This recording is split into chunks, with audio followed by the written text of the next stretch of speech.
গত জুলাইয়ে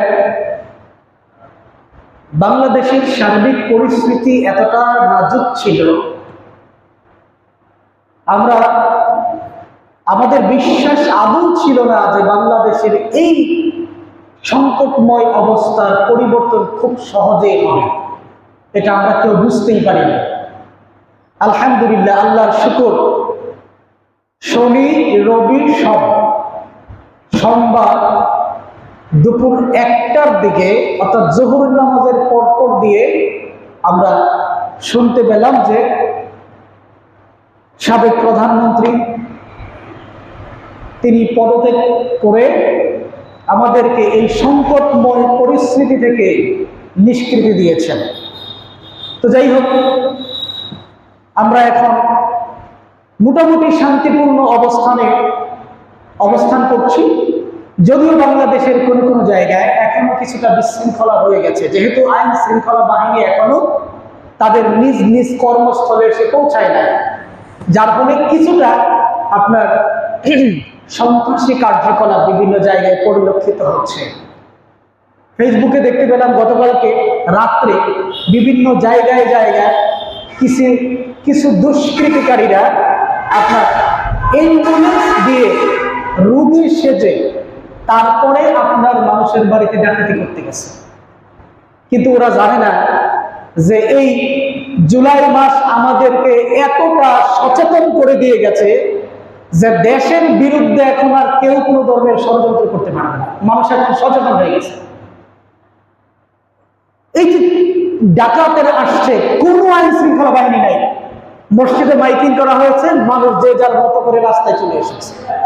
গতকাল রাত্রে 9টায় অন্তর্বর্তীকালীন সরকার প্রধান উপদেষ্টা প্রফেসর ইউনূস এবং তার সাথে আরো 16 জন উপদেষ্টা, মোট 17 জনের একটি পরিবার শপথ বাক্য পাঠ করেছেন। আশা করি অল্প সময়ের ভিতরে দেশের স্থিতিশীলতা চলে আসবে। আল্লাহ তাআলার কাছে আমরা তাওফিক কামনা করছি, আল্লাহ যেন সত্যিকার অর্থে আমাদের দেশের একটা স্থিতিশীল পরিবেশ সৃষ্টি করে দেন, করছে আমি। সম্মানিত হাজিরিন, আমরা আজকে আল্লাহর রাসূল সাল্লাল্লাহু আলাইহি ওয়াসাল্লাম এর জীবনের সবচেয়ে আনন্দের দিন যেটা ছিল, এই বিষয়টা নিয়ে আমরা একটু কথা বলবো। আল্লাহর রাসূল সাল্লাল্লাহু আলাইহি ওয়াসাল্লাম তিনি মক্কায় যখন প্রবেশ করছিলেন তখন মাথাটাকে নিচু করে একটা উটের পিঠে করে প্রবেশ করছিলেন আর সূরা ফাতিহা পাঠ করতেছিলেন। তিনি মক্কায় কাবাঘরে গেলেন, অনেক ঘটনা ঘটছে, আর বলার সময় নাই আমার। তো কাবাঘর থেকে মূর্তিগুলো অপসারণ করে ওখানে 2 রাকাত নামাজ পড়েছেন। বিজয় অর্জন হওয়ার প্রথম আমল হচ্ছে শুকরিয়া 2 রাকাত নামাজ পড়া। কথা বুঝতে পারছেন? দ্বিতীয় নম্বর, আল্লাহ রাসূল সকল কাফের মুশরিকদেরকে লক্ষ্য করে বললেন, তোমরা আজকে আমার কাছে কিরূপ আচরণ আশা করো? তোমরা আজকে আমার কাছে কিরূপ আচরণ আশা করো? তখন তারা বলল, হে মুহাম্মদ ইবনে আব্দুল্লাহ, আপনি হচ্ছেন দয়ালুদের দয়ালু, আপনার ভিতরটা রহম দিয়ে ভরা। ইচ্ছে করলে আপনি আমাদেরকে ক্ষমা করে দিতে পারেন, ইচ্ছে করলে আপনি আমাদেরকে শাস্তিও দিতে পারেন।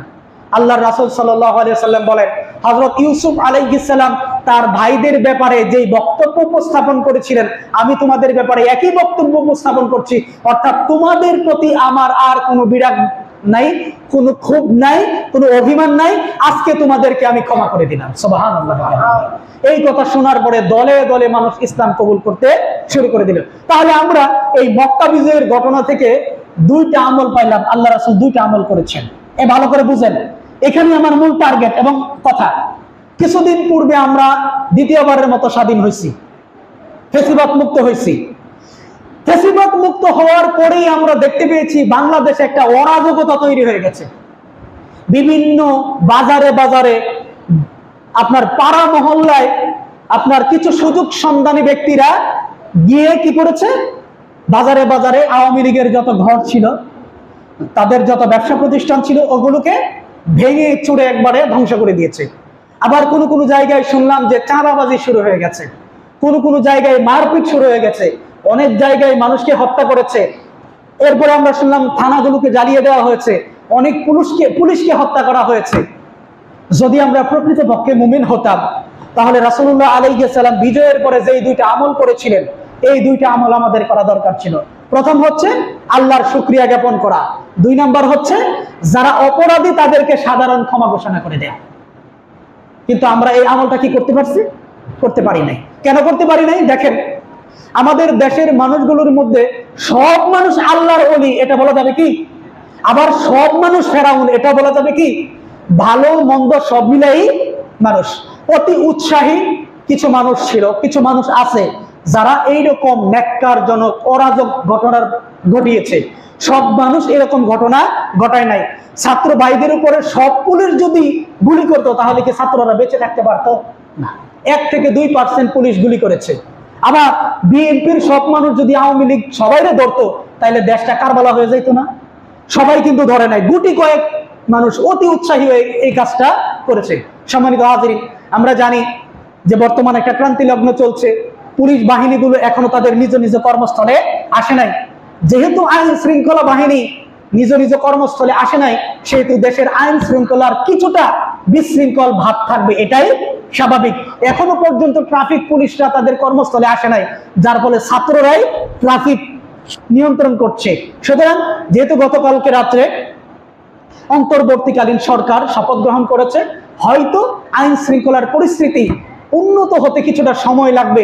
সেই পর্যন্ত আমরা আল্লাহর রাসূল সাল্লাল্লাহু আলাইহি ওয়াসাল্লামের ফতে মক্কা অর্থাৎ মক্কা বিজয়ের যে আমল সেই আমল করব। হযরত ইউসুফ আলাইহিস সালামের যে আমল সেই আমল আমরা করব। যদি আমরা বিগত সময়ে যে বাজারা নির্যাতিত হয়েছি, নিষ্পেষিত হয়েছি, আমরা এটাকে সাধারণ ক্ষমা ঘোষণা করে দেব।